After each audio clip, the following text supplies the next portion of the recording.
Please like my videos, please subscribe to my channel, and please press the bell icon so that you get to know when my latest video has come. And to learn more and to find a video relevant to you, please do check out my videos list. Hello, namaskar and adab to all my friends from your friend astrologer and guide Irfan, once more with you from your very own channel Astro Assurance.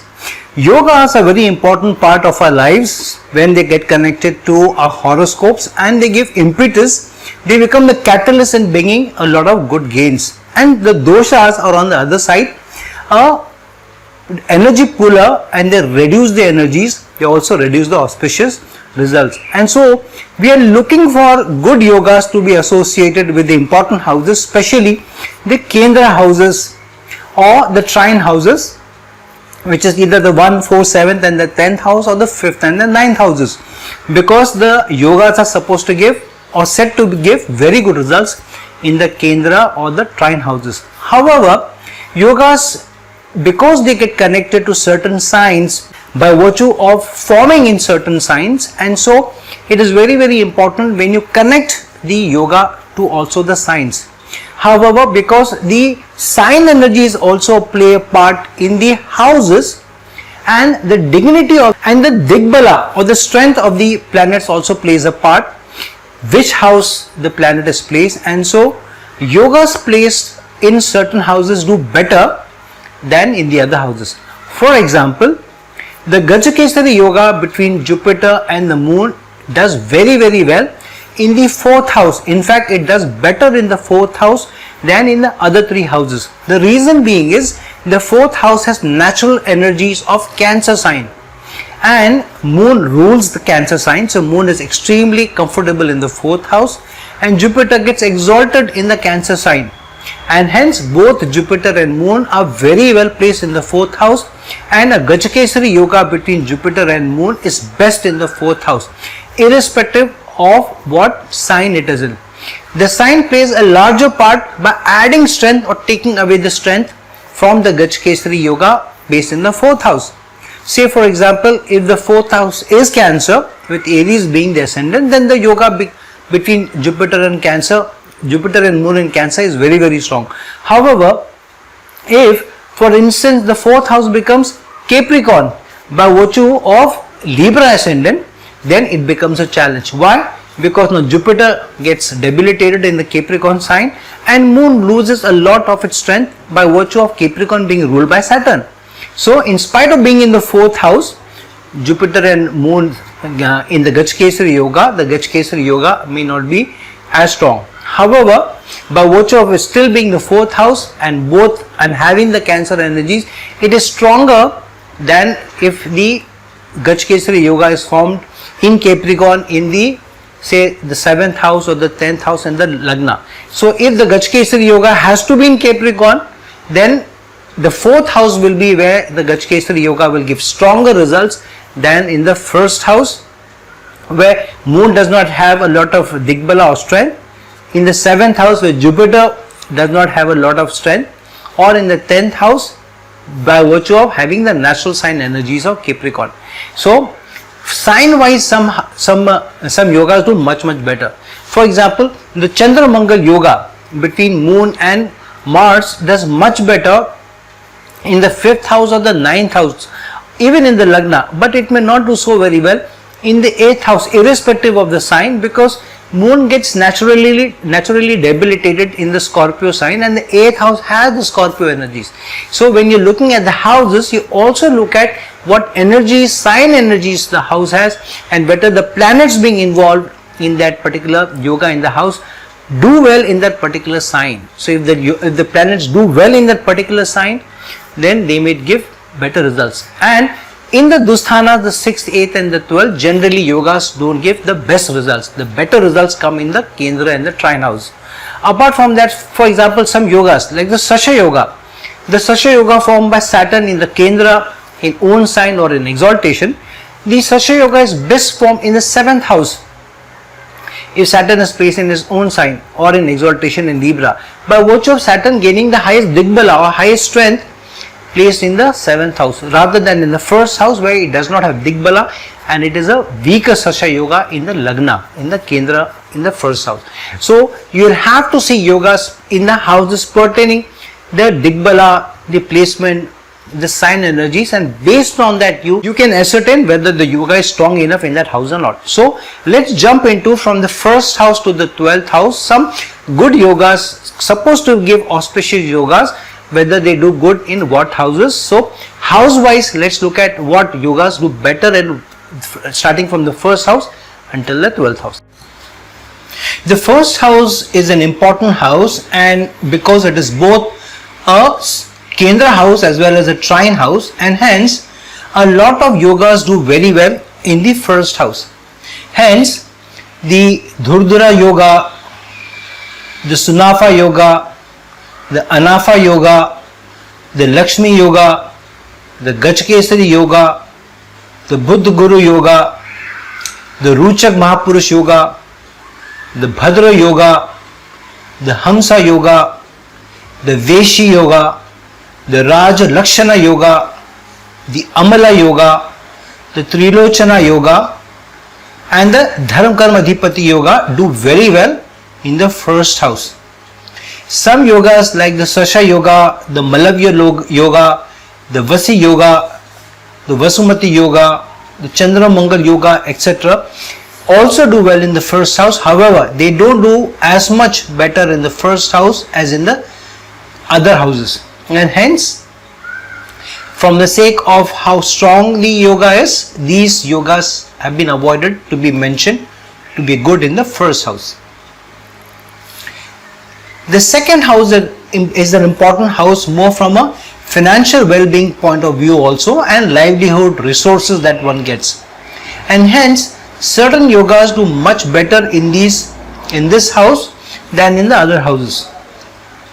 So for example, the Anafa yoga does very well in the second house, the Gajkesari yoga does very well in the second house, the Vasi yoga does very well in the second house, the Chandramankal yoga does very well in the second house, as well as the Amala yoga and the Trilochana yoga. In the third house, the Dhurdura yoga does very well, the Anafa yoga does very well, the Buddha Guru yoga does very well, the Veshi yoga does very well, the Vasi yoga does very well, the Vasumati yoga does very well, and the Chandramangal yoga also does very well.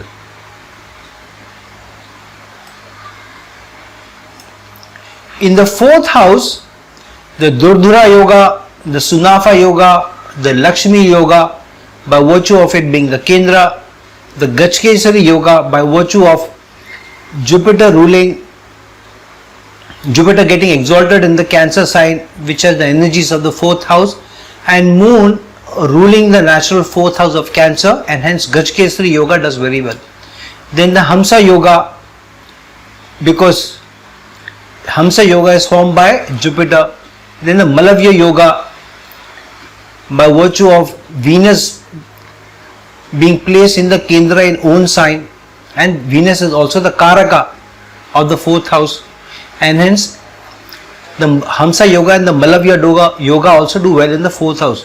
Then the Raja Lakshana yoga, by virtue of Jupiter, Venus, Mercury and Moon all being in the Lagna or in the Kendra.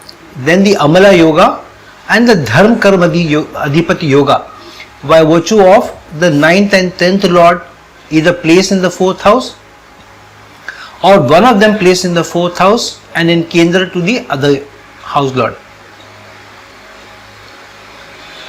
For the fifth house, which is the trine house, a number of yogas do very, very well.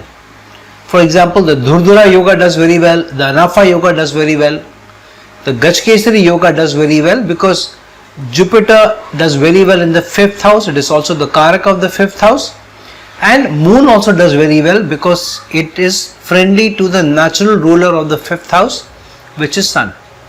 The Buddha Guru yoga does very well because Jupiter is the Karaka of the 5th house, and Mercury is also connected to finances, and 5th house is also strongly related to finances. Then the Veshi Yoga, then the Vasi Yoga, Chandra Mangal Yoga, the Trilochana Yoga, and the Dhana Yoga does very well. If from the ascendant the 5th sign is the sign of Venus, and if Saturn and Venus are placed in the 5th and the 11th houses, then the Dhana Yoga does very well in the 5th house. The 6th house is an important house, and there are few yogas do very well in the 6th house, and among them are the Sunafa Yoga, the Buddha Guru Yoga, the Veshi Yoga, the Vasumati Yoga, because the Vasumati Yoga is formed when benefics occupy the Upachaya houses, which is the 3rd, 6th, 10th or 11th from the ascendant or from the moon. And the Chandra Mangal Yoga, because Mars is also the Karaka of the 6th house. The yogas which do very well in the 7th house by virtue of it also being the Kendra house is Dhurdura Yoga, the Lakshmi Yoga, especially the 9th Lord gets exalted in any Kendra house, and 7th house is also Kendra house, and if the ascendant Lord is placed very well. The Gajkesari Yoga, then the Sasha Yoga. The Sasha Yoga does best in the 7th house because Sasha Yoga is formed by Saturn, and Saturn also gets exalted in the sign of Libra, which is the natural ruler of the 7th house. Then the Bhadra Yoga formed by Mercury, Hamsa Yoga formed by Jupiter, as well as the Malavya Yoga formed by Venus does very well because Venus is also the Karaka of the 7th house and the natural ruler of Libra. Then the Raja Lakshana Yoga also does very well in the 7th house. And to a lesser extent, the Dharma Karmadipati Yoga, if the 9th and the 10th Lord both get placed in the 7th house. Now the 8th house is a house where very few yogas do exceptionally well because of the challenges of the upheavals which also can come up connected to the 8th house. So hence the 3 yogas, Dhurdura, Sunafa and Anafa yogas, to an extent give good results in the 8th house. However, there can also be challenges seen because the Dhurdura yoga, the Sunafa yoga and the Anafa yoga are all connected to planets placed on either side of the moon, or 12th to the moon or the 2nd to the moon, and hence moon has to be either in the 7th or the 9th house for planets to be placed either in the either side of the moon, or 12th to the moon or 2nd to the moon. And since moon is placed well either in the 7th house or the 9th house, and hence the Dhurdura, Sunafa and Anafa yoga to an extent do very well with planets placed here. However, since you look at the placement of the moon in a certain house for the yoga to be applicable, and hence these are weak yogas in the 8th house and they don't give you exceptional results here. The Buddha Guru Yoga does okay in the 8th house because Mercury does well in the 8th house if it's also placed with another benefic. But Jupiter may not be able to give the best results in the 8th house. However, being friendly to the natural ruler of the 8th house, which is Scorpio, this can be a still okay yoga with the Buddha Guru Yoga formed in the 8th house. Then the Vasi Yoga also can do very well. However, still with the condition supply part, with planets other than moon being placed 12th from the sun in the 8th house. So which means sun has to be in the 9th house here, and any other planet apart from moon being placed in the sign of Scorpio. So if any planet is placed in the 8th house while the sun itself is in the 9th house, then it can be a good yoga, which is the Vasi Yoga. However, since the placement of the sun becomes very, very important, and the benefic planet going into the 8th. So it's a good enough yoga, but again there could also be challenges coming up in the dasha or antardasha of the planet in the 8th house.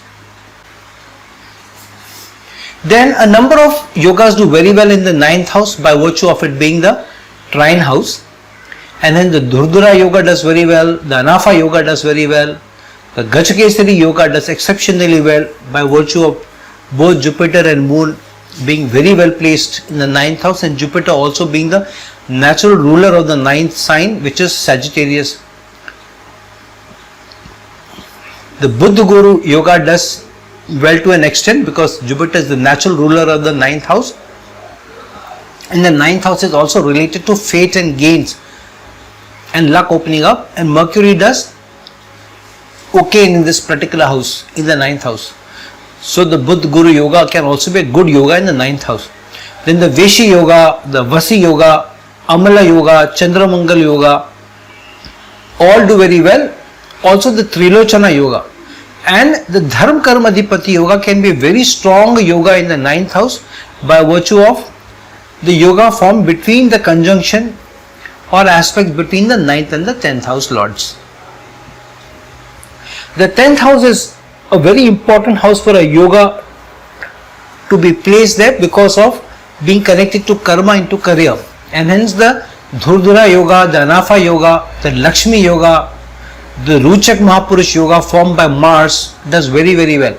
In fact, the Ruchak Mahapurush yoga does best in the 10th house and then to an extent the 1st house, but not so very well in the 4th house and the 7th house, because Mars gets debilitated in the 4th sign, which is Cancer, and Mars doesn't do very well in the 7th house, which is the whose natural ruler is Venus and natural sign is Libra, and hence the Ruchak Mahapurush yoga can be a very strong or the strongest yoga in the 10th house. Then the Sasha yoga formed by Saturn can be a very strong yoga because Saturn is the natural ruler of the 10th house by virtue of its rulership of Capricorn. Then the Bhadra yoga formed by Mercury, because Mercury can do very well in the 10th house being connected to money, finances. Then the Veshi yoga, the Vasi yoga, the Vasumati yoga, the Raja Lakshana yoga all do very well. And the best house for the Dharma Karma Adhipati yoga apart from the 9th house is the 10th house. So the Dharma Karma Adhipati yoga also does very well in the 10th house. The 11th house is a very strong house of gains, but it is also an Upachaya house, just like 6th house, the 10th house, the 3rd house. And so yogas in the 11th house can give you very good gains, but it takes time for the yoga to really click. And hence a lot of yogas specifically connected to social recognition and money can do very well in the 11th house. And hence the Anafa yoga, the Gachakesari yoga formed by Jupiter and Moon, the Buddha Guru yoga formed by between Mercury and Jupiter, the Veshi yoga, the Vasumati yoga, the Chandramangal yoga, the Dhana yoga all do very well. The Dharma Karma Adhipati yoga can also do very well in the 11th house if the 9th and 10th house lords get placed in the 11th house. However, this is more of a spiritual gain part and it takes time to manifest rather than give you huge worldly success. However, if the 10th lord is stronger than the 9th lord, then this can also give you a lot of social recognition and social success. The yogas such as Dhurdura, Sunafa, Anafa all do very well in the 12th house. The Gachakesari yoga can do very well because Jupiter is the natural ruler of the 12th house, and Moon does okay in the 12th house and Pisces, which is the natural sign. However, this can also give you heightened expenses if Gachakesari yoga is formed in the 12th house. So one has to be careful when yogas are formed in the Dusthanas, because the yogas will definitely bring good gains. However, they also activate the challenging part of the 6th, 8th and the 12th houses, and hence care has to be taken when yogas get placed in or get activated in the 6th house, the 8th house or the 12th houses. Then the Buddha Guru yoga does okay in the 12th house by virtue of Buddha Guru being Jupiter and Mercury conjunction. So Jupiter does very well in the 12th house. However, Mercury gets debilitated in the 12th sign, which is Pisces, and hence Mercury may not give you very good gains here. So because of virtue of the niche bhang getting cancelled,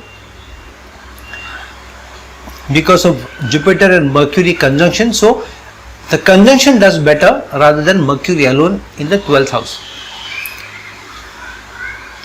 Then the Vasi Yoga does very well in the 12th house, and the Dharma Karma Adhipati Yoga can do very well also in the 12th house, except this becomes a very strong spiritual dissemination for the Dharma Karma Adhipati Yoga. And if the person takes a spiritual line where his dharma and karma, which means his duty and his actions become one, he takes his actions as his duty and his duty as his actions, and does all his action in the line of what his duty is, what his responsibility is, and what is the main responsibility of a human being is to serve. And if it takes serving as his main duty and accepts that, and all his actions are towards serving and giving up and submitting to the will of the Lord, then the Dharma Karma Adhipati Yoga also does very well in the 12th house. And these are the yogas apart from the many others which do okay to good in the 12 houses. So friends, now that you have seen what yogas do better in what houses, check which of these yogas are present in what houses in your horoscope, and whether they are giving you more strength or better results, or they are weaker if they are formed in the other houses. And based on that, analyze what kind of results you can look forward to in the dasha antardasha of the planets and of transits of important planets like Jupiter or Saturn over them. So friends, like this video, share this video, and if you are looking for a personal consultation from me, please reach out to me, the links given below. Until some other time with some other video, this is your friend astrologer and guide Irfan signing off. Ciao.